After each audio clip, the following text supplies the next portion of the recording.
Welcome back to the world's worst fishing, everybody. I'm Chris Jones, and today we have an exciting episode. Hopefully, right? We have an exciting episode. I've got my hands on 5 gallons of some dead-on sauce. This is the jerkbait swim bait blend, and I'm so happy to have this. I finally bit the bullet and got more than the sample pack. So we're going to be playing with this today, but today's episode is going to be a custom creations. We're just going to be using some better stuff here.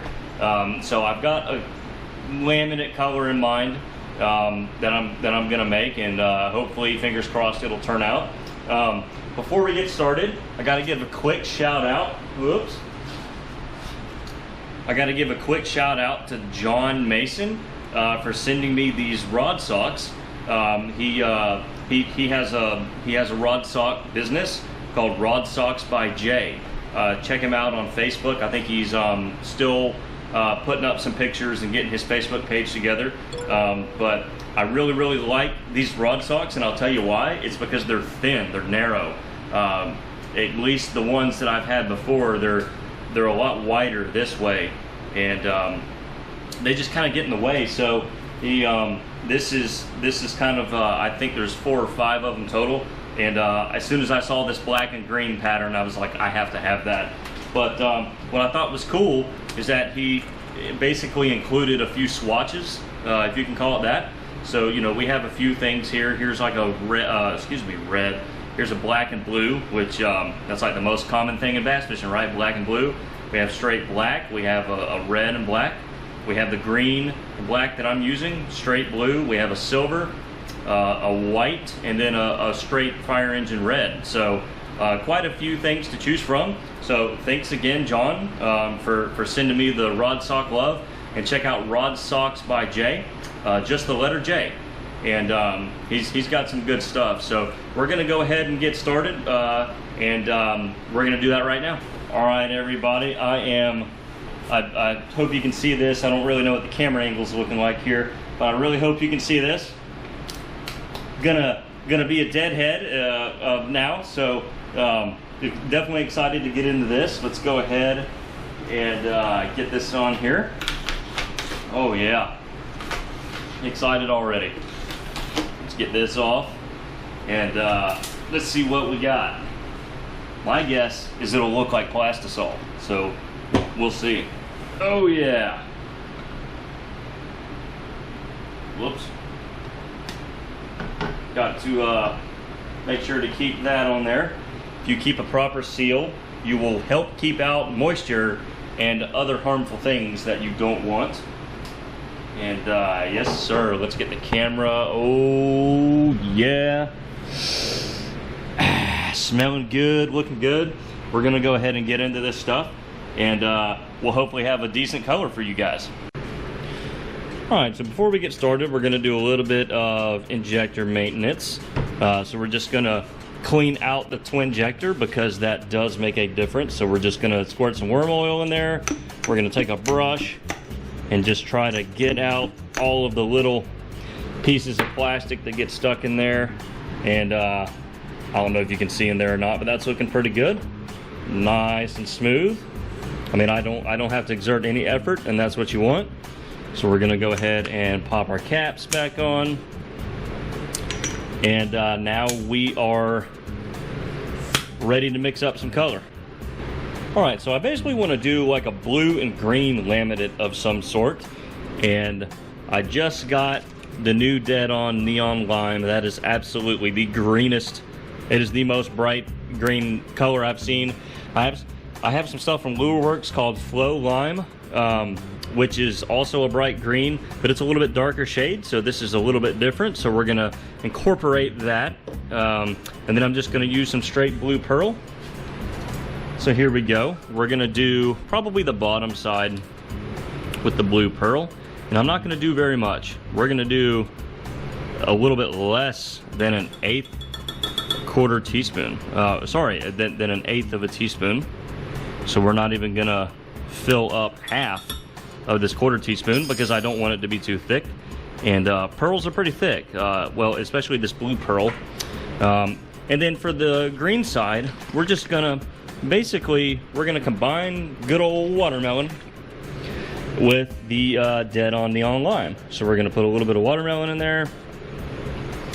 And I'm gonna go kind of light on this stuff. Oh, golly, look how loud that is. Check this out, folks.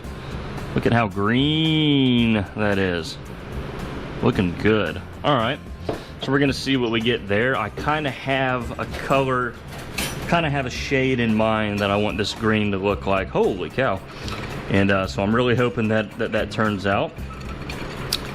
I tell you, that made that a much brighter watermelon. That's actually really cool. I might use that for just regular watermelon stuff. All right, so we're gonna leave that like that is. And no heat stabilizer today, guys. This is Dead On plastics, so we're not wasting money on heat stabilizer, even though I love the way it smells. There's just no reason to use it, not when you're using this stuff right here. So that's kind of going to be the basis of the color today. And so we're gonna go ahead and heat them up. And again, we're gonna cheat the vacuum chamber. We do not need the vacuum chamber with this stuff. So we're gonna cook these up, and then if I need to thicken them up, I will. But this is a good starting point. These are gonna look great in my head. So we'll see what happens. Fingers crossed. And again, like I say every time, about 3 minutes per cup. So 2 cups right there. I'm gonna be safe and do 5.5 minutes. The good thing about using the Dead On plastic is that it really doesn't burn. You have to really try to scorch it. So you don't have to baby it as much with the microwave, and that's just another good thing about it. Maintenance free, very, very, very low maintenance. So we're gonna cook those up and see what we get. All right, so we're back. No bubbles, no burn. Oh, just wonderful. I love the blue. The blue is what I wanted it to be. The green is not light enough, so we're gonna add some more of this neon stuff here. I said they should have called it Predator Blood because it looks like the blood from the Predator monster from the original movie, 1987, I think, year I was born. Arnold Schwarzenegger. One of the best sci-fi movies of all time, in my opinion, especially when it comes to alien attacks. Definitely not in the movie Signs. I'm scared to death in the movie Signs, and as far as I'm concerned, that movie can disappear. And that's all I'll say about that. Dang you, M. Night Shyamalan. Alright, so we're gonna get these stirred up here. That blue's looking pretty nice. The green's just, you know what, guys? It's just not green enough. I gotta get some more brightness in it. It's not bright enough. So we're gonna do a little troubleshooting here to try to get it how I see it in my head. There we go. Okay, it's starting to look like it. And then the blue looks good. I don't think I'm going to mess with the blue. So we're gonna get these heated back up and then we'll go from there. All right, we're gonna go one step further. Blue highlight. We're gonna do just a smidge blue highlight in the blue. Not very much, just enough to make it visible. And then we're gonna do something a little goofy here. So I want this color to really pop. We're gonna put a little bit of blue highlight in the green, and that may have just completely ruined it, but that's the fun thing about custom creations. There are no wrong colors, only new colors. All right, so we're gonna mix these powders in and see what we get here. And I'm mixing a little violently. I'm not too worried about it. This stuff is pretty bubbleless, and you know, there's just no way around it. You've got to mix your powders well. And I think we're close. We're actually going to add a little bit of black flake to the green side. So it's going to be like a neon green blue highlight pumpkin, right? Anytime you put green with black flake, they seem to call it something or other pumpkin.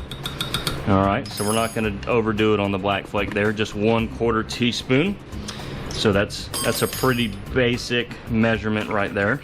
So it's just enough to give it a little bit of texture. Perfect. And then we're gonna check on this over here. Looking good to me. All right, and sorry to have to keep troubleshooting here, but we're gonna heat them back up and then I think we're ready. Okay, we have got, I think, something that I like. And we've got them at a pretty even temperature. They're right at about 340 degrees each. And all of these molds are pretty much equal. So it doesn't really matter what the top side is. So we're just gonna go for it. All right, see what we can do here. And there again, you know, you never know how these are gonna turn out. New color, it could be absolutely horrible. Could be absolutely horrible. But we will see. So we're gonna get that filled. That's the big worm right there, the candy cane. We're gonna try a punch bug or two. So we're gonna do 2 punch bugs. And we're gonna fill this one over here. All right.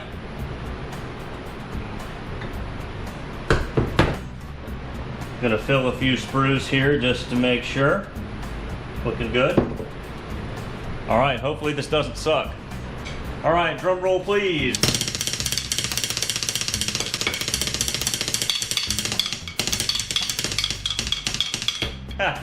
I'm not warmed up, forgive me. Okay, let's see what we have. We just made a few random things. Hey, check it out.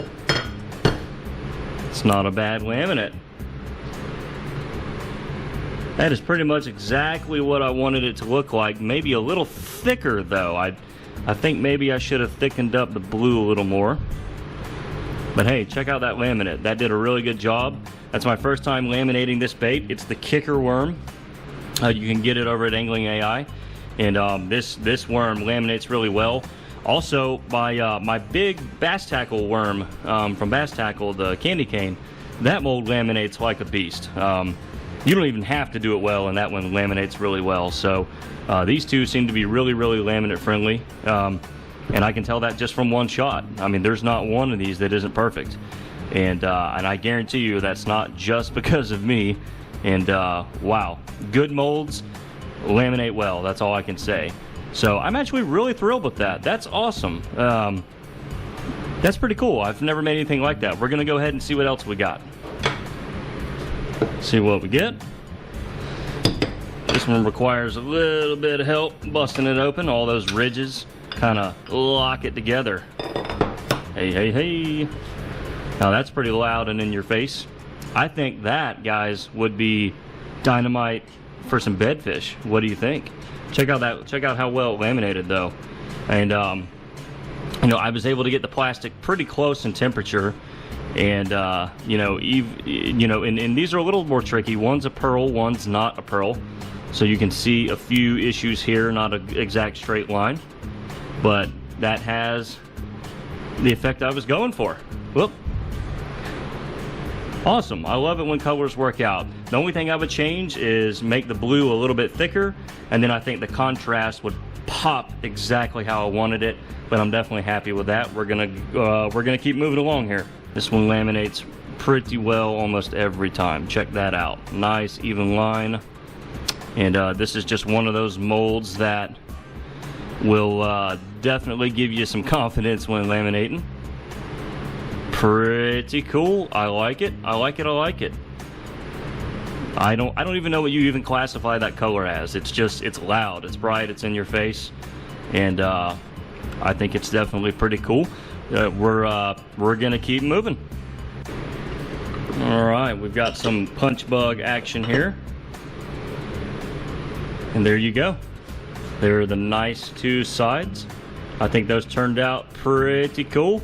So now we're gonna get a group family photo here. We're gonna get all the baits together, and yeah, hopefully y'all found this entertaining. It's definitely a cool color, just green and blue, and I mean that's just one combination of billions combinations you can do, and that's kind of the point of this series, is just to try to open up some imagination and creativity for what little I can offer. And this has been going through my head all day, and I was like, you know, I really want to film tonight, and I want to film that. So luckily it turned out. We're gonna go ahead and get all the baits together, and then we'll have a closer look. There it is. That is today's custom creation. And just remember, whenever you're laminating, try to get your temperatures as close as possible, and you should not have many problems, even with molds that are difficult for laminating. You know, these were pretty even across the board. They all did a really good job, and I'm really pleased with that. You know, the injectors were cold, the molds were cold. Sometimes that makes a difference. You know, some molds don't really shoot well till they're warm. These were basically just room temperature, which heck, out here is like 80 something degrees, but nevertheless they did a really good job. And so hopefully you guys like the color. Shoot me some comments, let me know, hey, this color's great, hey, this color sucks, or try this next time. Let me know what you want to see. I'm definitely open to any ideas for content. Well guys, that's going to wrap up today's episode of The World's Worst Fishing. Hope you've enjoyed today's custom creations. Shoot me a couple more ideas, if you don't mind, guys, for some popular colors. I want to do California 420 soon. I don't have a sample to go off of. I even went down to Bass Pro Shops. They didn't even have one I could look at. So I definitely want to do that one soon. But I had this idea, I wanted to share it, and I knew my dead on plastic was going to arrive, so I had to get that on film. Just incredible. I was able to save like 20 minutes of prep time. So that's definitely a great thing, and definitely give it a shot. It's worth the try, I think, for sure, for any person making saw plastic. So that's going to wrap it up. This has been a custom creations, and we'll see you next time on The World's Worst Fishing.